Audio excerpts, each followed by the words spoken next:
Oi, pessoal, tudo bom? Para você que não me conhece, muito prazer. Meu nome é Serena Alves, eu sou arquivista formada pela Universidade de Brasília, sou professora de arquivologia do Direção Concursos e arquivista, servidora do Instituto Federal de Minas Gerais. Bom, se você caiu aqui de paraquedas, nós vamos iniciar a correção do nosso segundo simulado para a Polícia Civil da Paraíba, A prova está chegando, nós já fizemos o simulado número 1, vamos corrigir agora o número 2 e o 3 também já está disponível lá na bio do Instagram. Professora, como é que eu faço para baixar esses simulados? Então, tá tudo lá na bio do meu Instagram, o simulado número 1, número 2 e número 3. O número 1 é um simulado mais tranquilo, um simulado de nivelamento, para ver se você sabe ali as questões básicas que você precisa saber de arquivologia. Então, se você fizer e se der mal, aí você está precisando estudar um pouquinho mais a matéria. Agora, se você fez e se deu bem, fica tranquilo, quer dizer que você tem uma boa base. Todos os temas do edital eu coloquei naquele simulado. Então eu pensei assim, o que essa pessoa tem que saber sobre princípios arquivísticos que está no edital, que ele não pode deixar de saber para ir para a prova. O que é o básico de princípios arquivísticos? Aí eu coloquei lá no simulado. Então, se você acertou as questões, você está indo muito bem na matéria, beleza? Quer dizer que você tem base. Então, simulado 1, disponível lá no Instagram, você pode baixar e já pode vir aqui no meu canal do YouTube, que a correção já está disponível. Simulado número 2, que é o que a gente vai corrigir aqui agora. Pessoal, vocês viram que eu peguei um pouquinho mais pesado, Mas não é tanta coisa assim, não. Foi bem tranquilo, Eu entrei um pouquinho mais nas questões, aprofundei um pouquinho mais, mas é para saber, se você ainda está se garantindo na matéria. Professor, e o simulado número 3 também está disponível? Sim, simulado 3 disponível no meu Instagram. E o que acontece? Eu resolvi fazer o 3, e os próximos simulados temáticos. Como assim, professora? Bom, eu imaginei assim, gente, o que é melhor? Eu fazer vários simulados aí de, sei lá, 10, 15, 20 questões e cobrar todos os assuntos do edital, de uma forma meio desordenada, para que os meninos façam? Ou é melhor eu pegar simulados temáticos, escolher um tema do edital e trabalhar aquele tema a fundo nas questões para identificar se ele está bem ou não naquele ponto específico do edital? Aí eu pensei que essa segunda opção era melhor, pessoal. Sabe aquela história de que mais vale um passarinho na mão do que dois voando? Pois é, mais vale você estar entendendo um assunto bem específico ali do seu edital a fundo do que você ficar treinando várias questões ali sobre assuntos diversos e não conseguir aprofundar em nenhum. Então, os simulados a partir de agora, eles são temáticos, beleza? E o terceiro já está disponível lá no meu Instagram. Qual que é o tema? Princípios arquivísticos. E já vou dar um spoiler aqui, tá? O tema do quarto simulado vai ser gestão de documentos, com certeza o assunto mais importante da sua prova. Então não perca, já vou estar divulgando agora, logo que esse aqui sair, já vou divulgar no início da semana, porque a nossa prova tá chegando, Vai ser uma bomba de simulados, um atrás do outro, para você treinar aí, tá bom? Estou fazendo as questões com bastante seriedade, para que você tenha os requisitos necessários para estar pronto para qualquer cenário da sua prova. Beleza? Sem mais delongas, vamos dar continuidade aqui então ao nosso simulado número 2. Vamos iniciar a correção. Mais uma vez, se você quiser baixar o simulado, vai lá no meu Instagram, está disponível lá o PDF para vocês na bio, tá bom? Vamos para a primeira questão? Simulado tranquilo aí para vocês. Vamos lá. O princípio da territorialidade, também chamado de princípio da pertinência territorial, preconiza que os documentos devem permanecer o mais perto possível do território, local ou lugar em que foram criados ou produzidos. Pessoal, ele está falando aqui de princípio da territorialidade e fala assim, também chamado de princípio da pertinência territorial. Se a gente tivesse assim, o princípio da territorialidade preconiza, a questão estaria correta. De fato, esse princípio preconiza que os documentos de uma instituição, eles devem ficar no local, no lugar em que eles foram produzidos. Estaria certinho. Só que como eu coloquei assim para você, o princípio da territorialidade, também chamado de princípio da pertinência territorial, isso tornou a questão incorreta, porque o princípio da territorialidade é uma coisa e o princípio da pertinência territorial é outra coisa. O princípio da pertinência territorial, ele vai dizer que os documentos arquivísticos, eles devem ficar no local ao qual se reportam o seu conteúdo. É diferente de dizer, de acordo com o princípio da territorialidade, que os documentos arquivísticos devem ficar no local em que foram produzidos, concorda? Pois é, são dois princípios diferentes. Por que eu resolvi fazer essa pegadinha aqui com você? Porque princípio da territorialidade e princípio da pertinência ah, territorial, tem uma semelhança aí de nomenclatura. Aí, se você não presta atenção, você vai marcar como correto, porque o conceito de princípio da territorialidade está certinho, mas vai pecar, porque são dois princípios diferentes, tá bom? Então, é só a nomenclatura que é parecida. Os dois têm objetivos diferentes. Questão número 1, incorreta. Vamos lá, questão número 2. Esqueci de falar, viu? Essas questões, obviamente, são todas inéditas. Perguntei lá no meu Instagram para vocês. Vocês falaram que preferiam questões inéditas, então isso aqui não existe em prova de concurso, tudo foi eu que criei. Vamos lá. O plano de classificação criado para arquivos também pode ser utilizado em bibliotecas.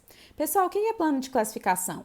O plano de classificação é um instrumento, uma ferramenta que vai sistematizar as atividades e as funções da instituição em um documento. Então, todas as atividades e as funções que a instituição desenvolve vai estar lá nesse documento. E aí, qualquer documento que eu crie na minha instituição para desenvolver alguma atividade, eu vou conseguir encaixar lá nessas classes que eu criei no plano de classificação. Então, o plano de classificação nada mais é do que um reflexo das funções e das atividades da instituição, que, por sua vez, vão ter um link direto com os documentos da instituição. Esse plano de classificação, ele vai se unir à tabela de temporalidade, e aí a gente vai conseguir saber por quanto tempo cada documento vai ficar em cada fase do ciclo documental, nos arquivos correntes, nos intermediários, se eles vão ser recolhidos para o arquivo permanente ou não. Isso tudo, pessoal, essa união do plano de classificação e da tabela de temporalidade envolve uma atividade que a gente chama avaliação de documentos, que é a definição, justamente disso que eu falei, de por quanto tempo cada documento vai ficar no ciclo documental, tá bom? E se ele vai ser eliminado ou recolhido para o arquivo permanente. Aí a questão fala que o plano de classificação criado para arquivos também pode ser utilizado em bibliotecas. Não. O plano de classificação, pessoal, ele é único daquela instituição. Então, ele vai refletir as funções e as atividades dessa instituição, que por sua vez vai ter um link com os documentos. Ele é específico para aquela instituição. Na biblioteca, a gente não vai ter um plano de classificação. A gente, obviamente, vai ter uma metodologia de organização lá, que vai utilizar os métodos específicos da biblioteca, mas cada instrumento na sua seara, tá bom? Plano de classificação serve para classificar documentos arquivísticos, não livros, e obras biblioteconômicas. Vamos lá.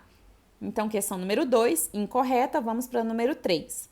A gestão de documentos ocorre somente em duas fases do ciclo vital dos documentos, nos arquivos correntes e intermediários. Pessoal, isso é muito complicado. Por que é complicado e não deveria ser? Porque, olha só, primeiro, a Lei 8.159 fala que a gestão de documentos ela ocorre nos arquivos correntes e intermediários, e está correto. É ali que a gente está gerindo os documentos que possuem valor primário, ou seja, que estão cumprindo as funções iniciais pelas quais eles foram criados, tá bom? E aí, o arquivo permanente, o que é? Ele é uma possibilidade, ele é um reflexo de uma boa gestão de documentos. Se eu faço uma gestão de documentos, eu consigo recolher os meus documentos que possuem características históricas, culturais, probatórias ou informativas e vão fazer parte do arquivo permanente.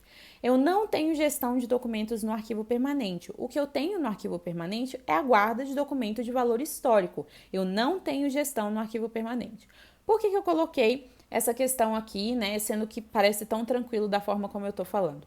Porque o CESP, uma única vez, caiu na besteira de falar que existe documentos nas 3 fases documentais, mas não existe, é só nas fases corrente e intermediária, ele não voltou atrás, nunca mais teve esse posicionamento errôneo. Eu acho que é só uma daquelas questões que a banca simplesmente volta atrás e a gente não sabe explicar o motivo, sabe? Que dá ódio na gente, que dá ódio nos concurseiros, nos professores, em todo mundo. Pois é, mas é assim que a banda toca e a gente vai dançar conforme a música, correto?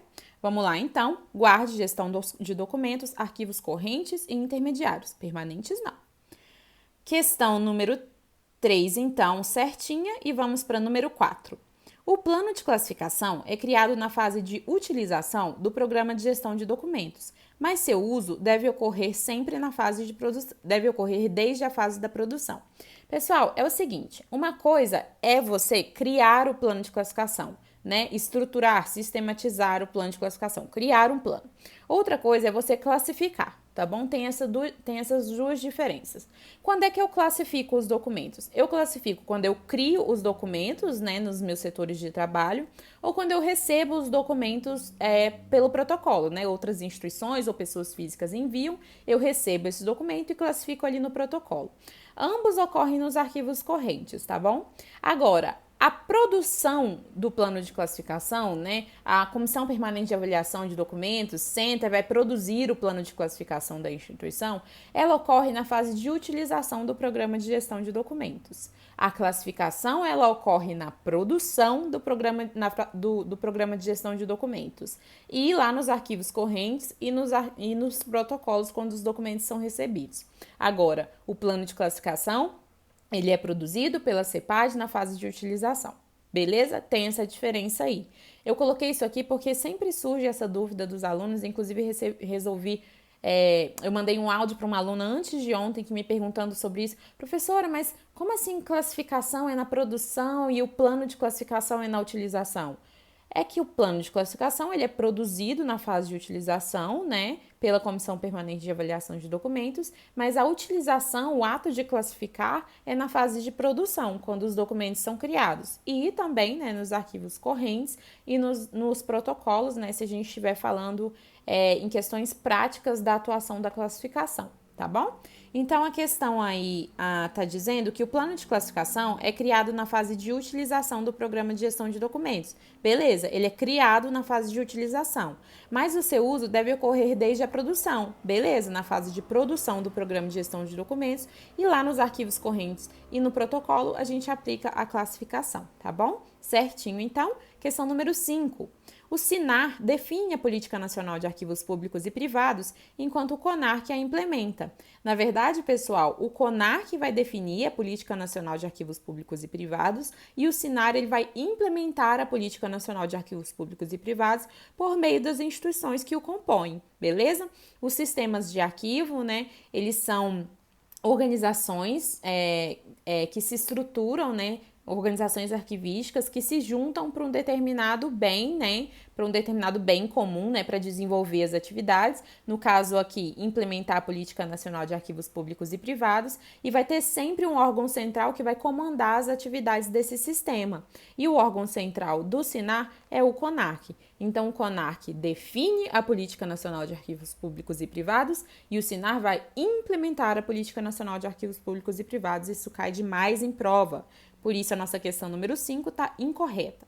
Vamos lá. A NOBRAD possui 8 elementos obrigatórios de descrição. Pessoal, olha só o que acontece aqui.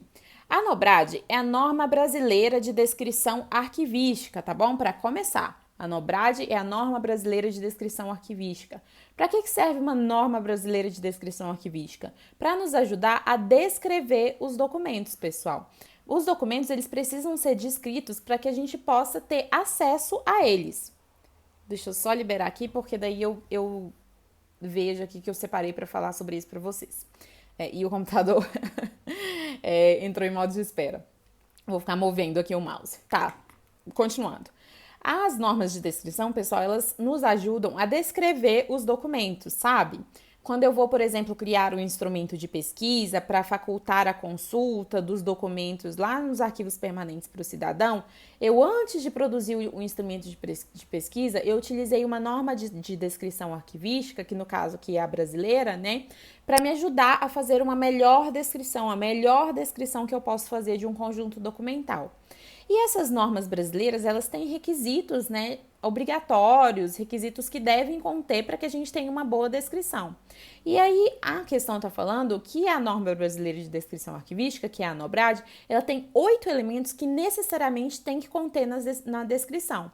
Aí eu vou te falar aqui quais são eles, você já vai anotando aí, tá bom? E eu quero que você lembre deles da seguinte forma, pessoal. Eu quero que você lembre deles em duplas de iniciais. A primeira inicial é a letra C. Código de referência e condições de acesso. Código de referência, condições de acesso.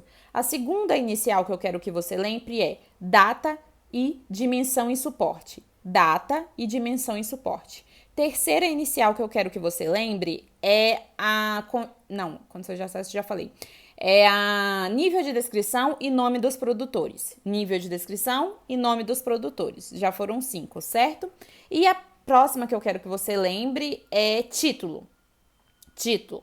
Então, vou falar de novo para você anotar aí. Os elementos obrigatórios da NOBRAD, você vai lembrar em duplas de iniciais, código de referência, condições de acesso, data, dimensão e suporte, nível de descrição, nome dos produtores e título. Eu falei para vocês quantas, pessoal? Falei 8? Não, falei 7, né? Então a questão está incorreta.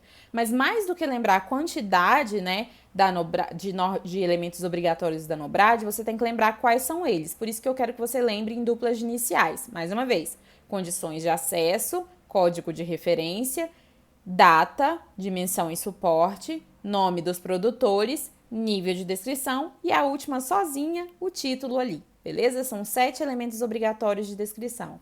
Em relação à ISAD-G, que é a norma geral de descrição arquivística, a ISAD-G tem um elemento a mais em relação à NOBRAD, tá bom? Então, ela tem 8, a NOBRAD tem 7. Então, nós vamos aí marcar a questão como incorreta, porque a NOBRAD não possui 8 elementos, a NOBRAD possui 7. Vamos lá. Questão número 7. A função descrição envolve a produção de instrumentos de pesquisa, que são produzidos com base nas normas de descrição. Nós temos 7 funções arquivísticas. Uma dessas funções é a função descrição, que eu acabei de comentar aqui para vocês.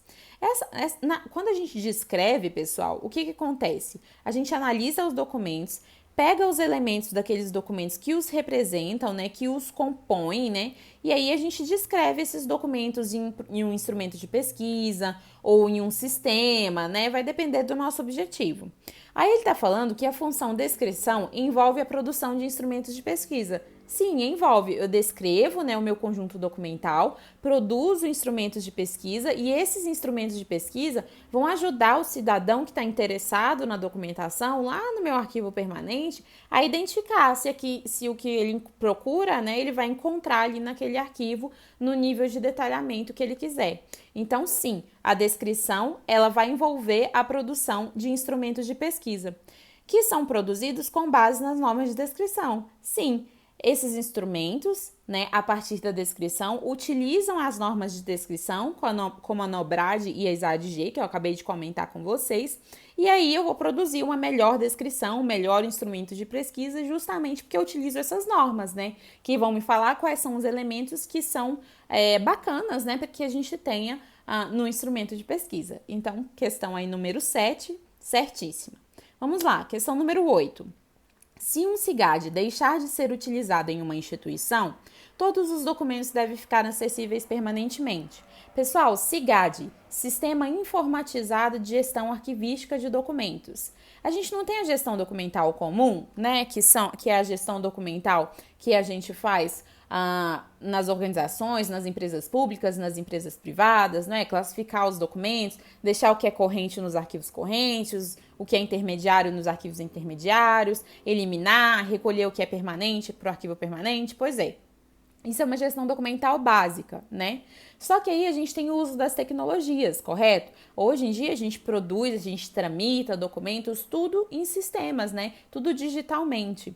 E aí eu vou ter a gestão documental, só que em um sistema informatizado. É a mesma gestão documental convencional, só que em sistema informatizado. Isso é um SIGAD, é um sistema informatizado de gestão arquivística de documentos. E nesse SIGAD, pessoal, que a questão está falando aí, esse SIGAD, ele pode ser desabilitado em algum momento. A instituição vai falar, não, eu não vou usar esse SIGAD aqui, eu vou usar outro SIGAD.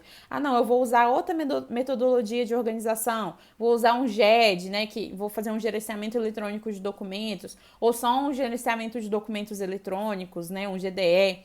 Aí a instituição ela resolve mudar a prática dela de gestão documental na instituição. E o que acontece com esses documentos que estavam no SIGAD? O SIGAD vai ser desativado? Não. A questão está falando que todos os documentos vão ter que ser guardados permanentemente. E, na verdade, está incorreto. Sabe por quê? Porque se um SIGAD for desativado, a gestão documental ela vai ter que continuar sendo feita, mesmo que ele tenha sido desativado. Então, os prazos, né, dos documentos, eles vão ter que continuar sendo contados. Então, se chegar o tempo do documento X que foi produzido no SIGAD ser eliminado, ele vai ter que ser eliminado. Se um documento Y do SIGAD tem que ser recolhido para guarda permanente em determinado ano, ele vai ser recolhido para guarda permanente. Se ele tem que ser eliminado depois de ser produzido, ele vai ser eliminado no tempo que a tabela de temporalidade definir. Então, quando a gente desliga um SIGAD, todos os documentos eles não têm que ser guardados permanentemente e nem têm que ser escolhidos, não. A gestão documental ela tem que permanecer enquanto tiver um único documento no sistema, beleza? Então, é isso aí. A nossa questão, então, vai falar que o SIGAD se o SIGAD deixar de ser utilizado, todos os documentos devem ficar acessíveis permanentemente. Está incorreto, porque a gestão documental tem que ser feita normalmente. Número 9. O protocolo deve existir de forma manual ou informatizada, ou caderninho ou em sistema. Caso seja automatizado, nem todas as atividades de protocolo são necessárias. Pessoal, as bancas amam falar, principalmente o CESP, tá? Ama falar que porque a gente tem uma inovação tecnológica agora, porque a gente usa SIGADs, porque a gente usa gestão eletrônica de documentos, porque a gente não utiliza mais o documento, né, em suporte papel, as atividades arquivísticas, elas deixam de ser necessárias. E, na verdade, isso não existe, pessoal. A necessidade, ela permanece a mesma. A gente só mudou o suporte documental e vai continuar sendo documento arquivístico do mesmo jeito, por isso o procedimento é o mesmo. Então, ainda que eu tenha um protocolo, né, informatizado, que é o mais comum hoje em dia, o caderninho a gente já não encontra mais, graças a Deus, né? Ainda que a gente tenha esse protocolo informatizado, a gente vai continuar utilizando todas as fases de protocolo. Quais são essas fases? Recebimento, registro, autuação, classificação, distribuição, tramitação ou controle da tramitação e expedição de documentos, beleza? Então, a nossa questão aí está incorreta. Vamos para o número 10. A ISAD-G também dá suporte para documentos especiais. Separei aqui o trechinho da ISAD-G que fala, pessoal, que ela não dá suporte para documentos especiais. O que são esses documentos especiais? São aqueles diferentes do suporte papel. Então, por exemplo, uma fita VHS, um CD, isso é um suporte especial, tá bom? E olha o que a ISAD-G fala aqui, vou ler o trechinho para vocês, tá? Esta norma contém regras gerais para descrição arquivística que podem ser aplicadas independente da forma ou do suporte de documentos. Então, independe do suporte de documentos. Se eu estou descrevendo um papel ou se eu estou descrevendo uma fita VHS, é a mesma coisa.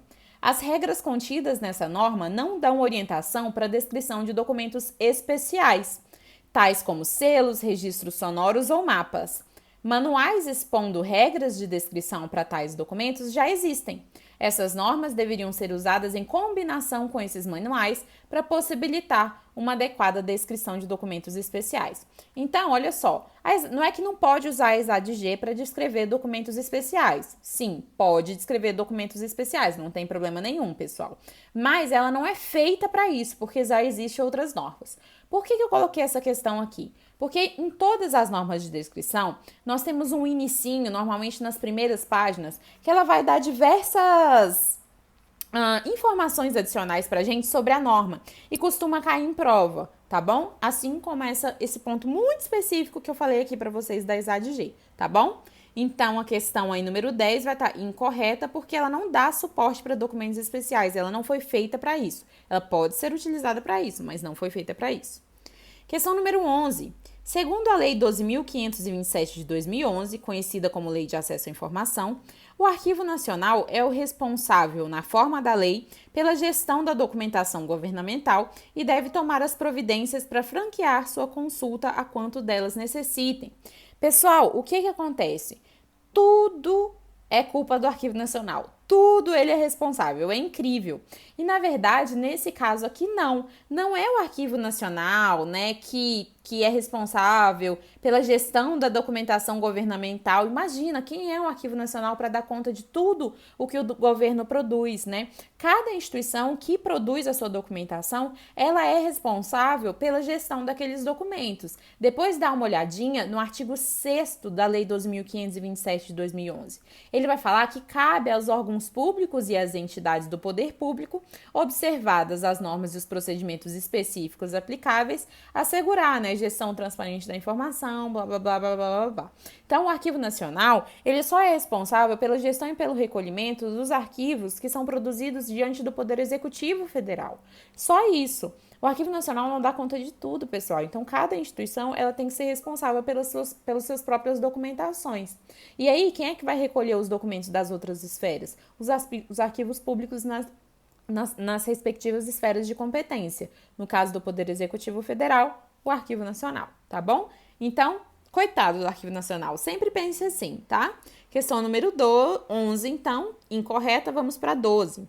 O conhecimento prévio da estrutura orgânico-funcional da entidade acumuladora é um pré-requisito para a realização da análise tipológica. O que é analisar tipologicamente, pessoal? É você analisar o documento a partir das funções, das atividades, qual que foi a data que foi produzido, qual que era o contexto de produção daquele documento. Então, é você analisar todo o documento a partir das diversas características, né, que o tornaram quem ele é. Ou o que ele é, né? Melhor dizendo.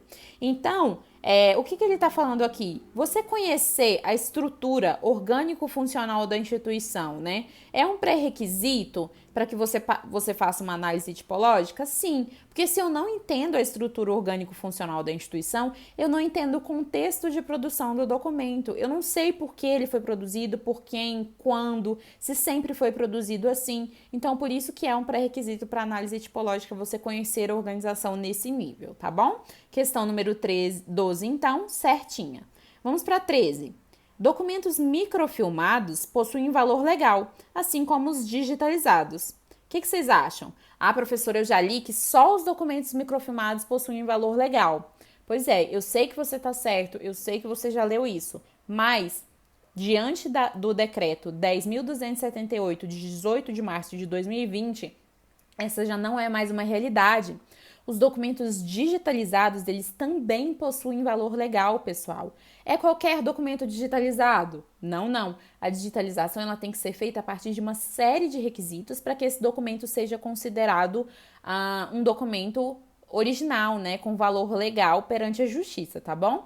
Então, a partir de agora, pense assim, não são só os documentos microfilmados que possuem valor legal, não. Os documentos digitalizados, eles também possuem valor legal, mas não é qualquer digitalização não, tá bom? Não é a gente pegar, escanear o documento e falar, ele tem valor legal. Não é assim não, tá? Tem uma série de requisitos. Guarde isso aí, é uma novidade na legislação, que está impactando o mundo inteiro, inclusive. O mundo não, né? O Brasil, né, pessoal? Menos. Vamos lá. Questão número 13 certinha, então. Vamos à questão número 14. O protocolo não registra documentos particulares, documentos sigilosos e documentos expedidos. Pessoal, protocolo, ele vai ter uma série de procedimentos, né, de atividades. Recebimento, registro, autuação, classificação, distribuição, tramitação ou controle da tramitação e expedição de documentos, beleza? Aí, quando o documento chega na instituição, qual que é a primeira atividade que a pessoa responsável lá no protocolo vai fazer? Vai chegar e vai visualizar assim, isso aqui é particular ou isso aqui é oficial? O que for particular, né, o que for encomenda de servidor, o que for carta para servidor particular, ele vai enviar diretamente para o servidor, não vai fazer nada ali com aquele negócio, não. Nem é da instituição, vai gastar recurso público para poder ficar cuidando de coisa dos outros? Não, né? Aí vai falar, fulano, seu encomenda chegou aqui, o fulano vai lá e busca e acabou. Tem mais nada que o protocolo faz, beleza? Em relação aos documentos particulares. Aí, beleza, ficaram só os documentos oficiais. Desses documentos oficiais, ele vai separar o que é ostensivo do que é sigiloso.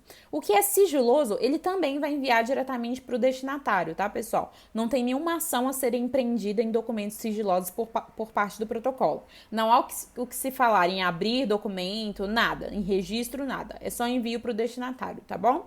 E o que é ostensivo, né, que é, no caso, público, né, ele pode ser visualizado para o protocolo, vai seguir os trâmites de classificação, beleza?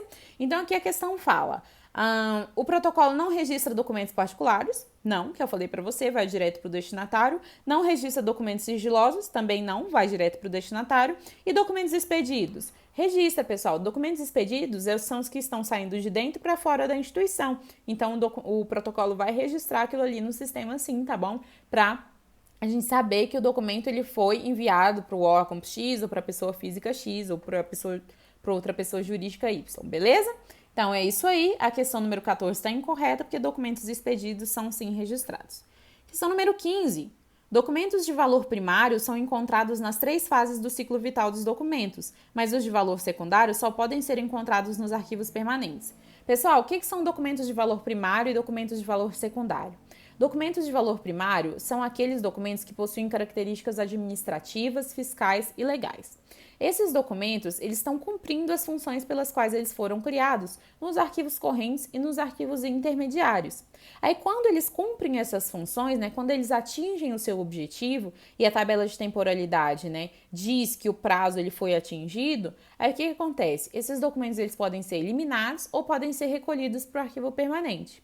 Se eles forem eliminados, acabou, Zé fini. Agora, se eles forem recolhidos para o arquivo permanente, isso quer dizer que eles perderam o valor primário, ou seja, eles já cumpriram as funções pelas quais eles foram criados, eles não possuem mais características administrativas, fiscais e legais, e agora, como se eles subissem, como se fosse um plus na vida deles, Eles vão passar a servir a administração a partir de suas características históricas, culturais, probatórias ou informativas, que é justamente o valor secundário dos documentos. Então, eu só tenho documento de valor secundário no arquivo permanente. Eu só tenho documento de valor primário no arquivo corrente e no arquivo intermediário. A questão fala que a gente tem documentos de valor primário no arquivo permanente, o que está incorreto. Arquivo permanente só secundário, a questão número 15 aí está incorreta. Beber uma aguinha aqui, que eu não sou de ferro. Questão número 16, pessoal. No diagnóstico, o arquivista deve colher informações como a quantidade de documentos, a estrutura organizacional e estado de conservação dos documentos. Primeiro, o que é diagnóstico? Sabe quando a instituição, pessoal, a maioria delas, inclusive no nosso país, elas produzem, utilizam e arquivam. Produzem, utilizam e arquivam, certo? Aí o que acontece? Vai gerar uma massa documental acumulada, sem tratamento algum. Ninguém sabe o que tem, por quanto tempo, se está velho, se está novo, de qual data, se pode ou não ser eliminado. Vira aquela bagunça, porque foi só produzido, utilizado e arquivado sem gestão documental nenhuma. E aí o que acontece? Essa hora que chamam os arquivistas, essa hora que a gente é necessário. Se tivesse feito a classificação na origem, nada disso seria necessário. Mas enfim, para resolver o problema, chamam os arquivistas e a primeira coisa que o arquivista faz é fazer um diagnóstico da documentação. O diagnóstico é você conhecer tudo em relação àquela documentação. Quais são os tipos documentais, as datas, os suportes, o estado de conservação, a forma, o formato, a espécie, se algum tratamento já foi empreendido naqueles documentos, quais são as funções que a instituição desenvolve, já desenvolveu, quais são as atividades, quais são os tipos de documento que ela produzia e que produz agora, qual que é a função da instituição, enfim, tudo sobre aquele conjunto documental, sobre aquela instituição deve ser conhecido. Porque aí, se o arquivista tem essas informações, ele consegue traçar um prognóstico em relação àqueles documentos. Ele consegue separar o joio do trigo, que pode ser eliminado, o que não pode, o que tem que ser classificado, tudo a partir do diagnóstico, tá bom? Então, a questão tá certíssima, porque a quantidade de documentos, a estrutura organizacional e o estado de conservação são informações que a gente coleta no diagnóstico.